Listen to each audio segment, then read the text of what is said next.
You ain't got the answer, Sway. Kanye. I've been doing this more than you.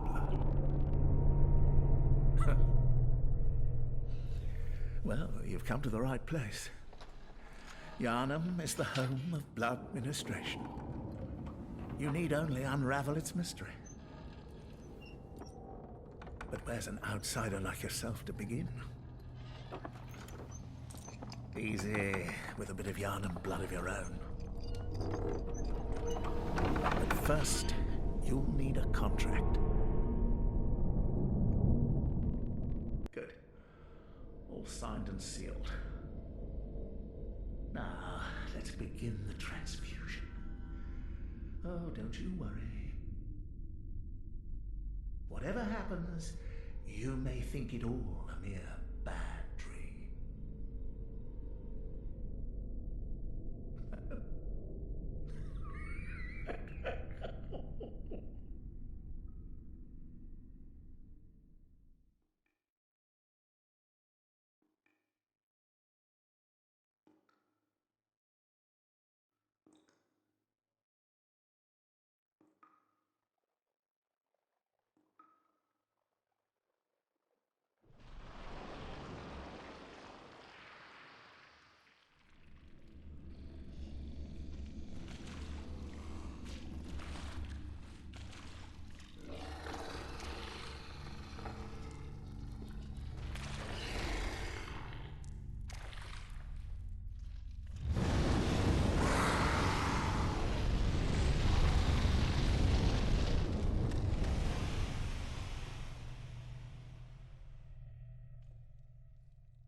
You found yourself a hunter.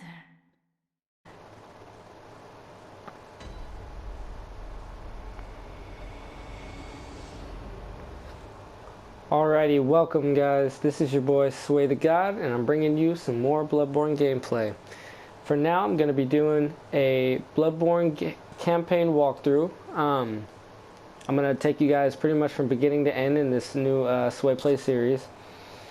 So right now we have Mr. Swaybles, a hunter who has just arrived here in Yharnam. He's going to go ahead and begin his adventure. And along the way I'm going to be showing you guys my usual way of doing the game. I've beaten it once already, so I pretty much know the ins and outs of most of the game, and maybe we'll find out some new stuff going on through. So we start off here. There's a parchment here. It's a handwritten scroll, and it says, "Seek pale blood to transcend the hunt." And I'm assuming we'll find out what that means more as we go along. Now this beginning area is called Isophica's Clinic. And in this clinic, I haven't learned too much about it, but I do know that here in the beginning there's a wolf that it looks like he's feasting on bodies here. You pretty much excuse me, you pretty much want to let him go ahead and kill you. You know, as good as a fighter you are, whether from Dark Souls or Bloodborne, you might as well just let him kill you, because it lets you move on and progress to the Hunter's Dream, and at which you can get your first weapons, because you pretty much start out naked. And excuse some maintenance options here really quick. I'm going to go ahead and turn down the game volume just to make sure that it's not too loud on you guys.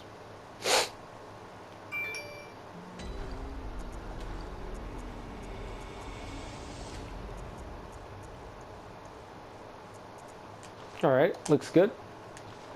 Alright, so here we first arrive at the Hunter's Dream, which is pretty much the main checkpoint for every hunter. You're going to come back here multiple times throughout the game, and it's pretty much where you use your skill points, use your blood echoes to level up.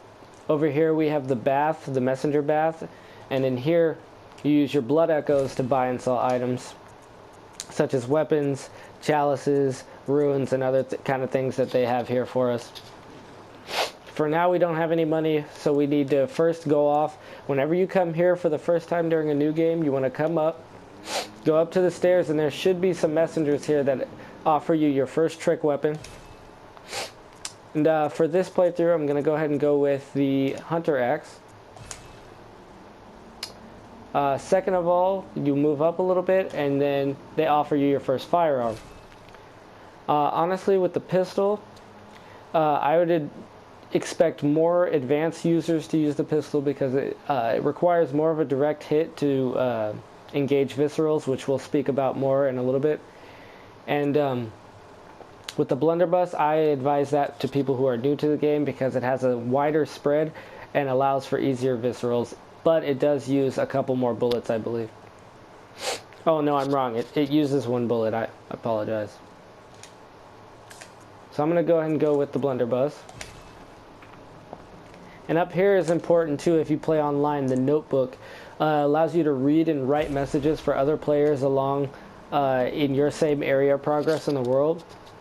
And it allows them to offer feedback on your notes, whether you are helpful or just provided some nonsense for them to read along the way. So what you want to do is you want to go ahead and equip your first items. Check them out. And then you want to go ahead and head back to Central Yharnam.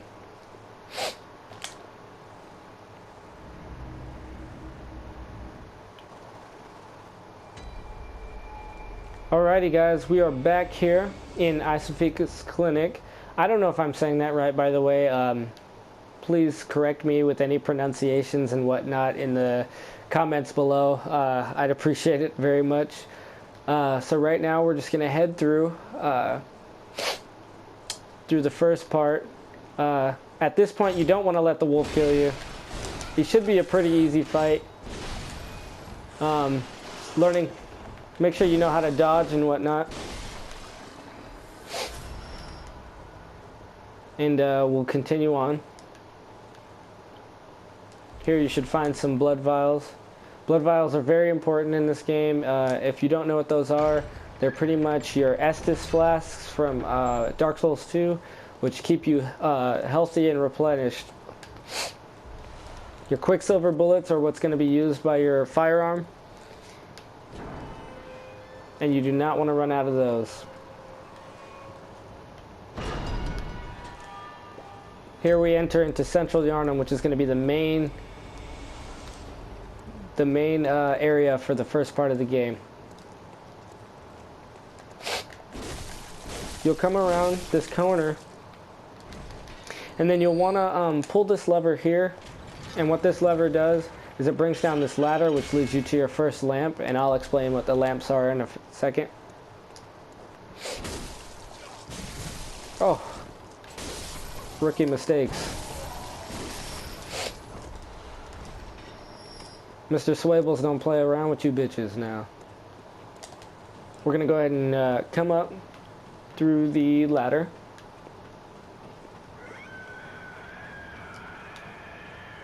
And yeah, I know you heard that little scream of death. That's something to be forewarned, if nothing else. Here we have our lamps. If you play Dark Souls 2, you're pretty familiar with these kind of game concepts. It's checkpoints pretty much. And in this game, when you die, you lose all of your blood echoes, but they remain in the same space that you died in, or they are captured by the enemy that killed you. And you have to go back and get them, otherwise if you die, you lose them for good. And at each lamp, when you die, you will respawn at the lamp. And you can use this lamp to go back to the Hunter's Dream, as it says here. So what I usually do is I head down, and we're coming up on the central plaza. And with the central plaza, there's going to be many enemies here. I don't know what they're called officially, so I'm just going to call them hunters. But all of these hunters, if they gang up on you, it can be game over pretty quickly. So I suggest taking your time if it's your first time with them. Learn how to use your weapon.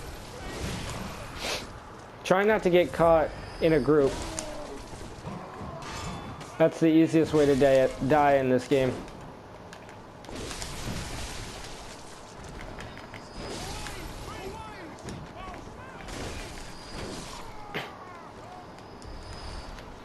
Now, one thing to remember, when you come back down here, you want to come over here, and this gate, remember this gate we saw from on the other side of the ladder? You want to just go ahead and pull this lever, and this provides a shortcut in case you die and have to go back to the Isovika's clinic. You should have the next lamp by this time, but if you don't, this is very helpful to get through and not have to go all the way around.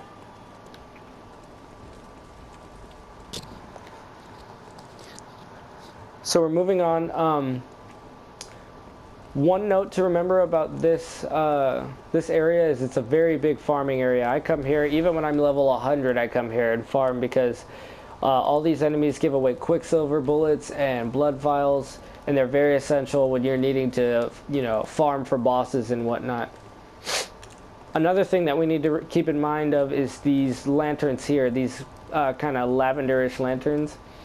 You knock on these people's doors and they give you a little commentary, which provide a little, you know, environment enhancing kind of things for the game.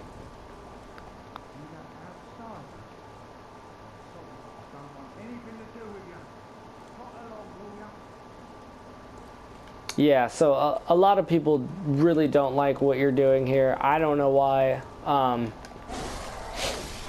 I think the hunters bring on a scourge that no one else likes.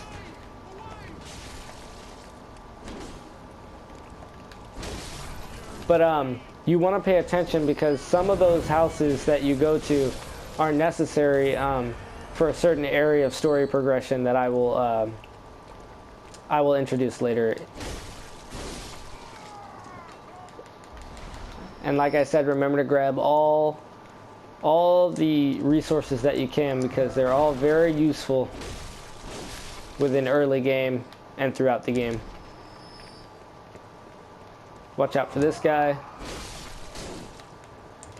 Now we're in the central plaza, and it's very easy for newcomers to die here. I remember when I first played it, it was a little daunting because you see a lot of guys, but if you can just kind of lead them out here, it makes it a little bit easier.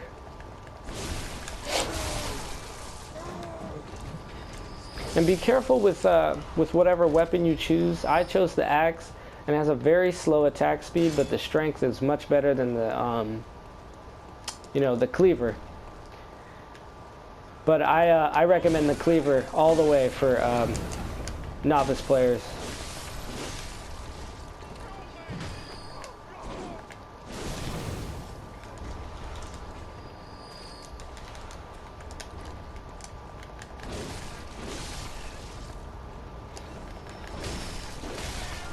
Now, myself, I have an OCD when it comes to things like this. I have to make sure every enemy is gone. Mostly because I don't want to miss out on any resources, and I also don't want to miss out on, the blood echoes that come with it. They're very, very necessary, and I almost got killed right there. That would have been, walking a thin line here. But yeah, you don't want to miss anything. Everything comes in handy at one point or another.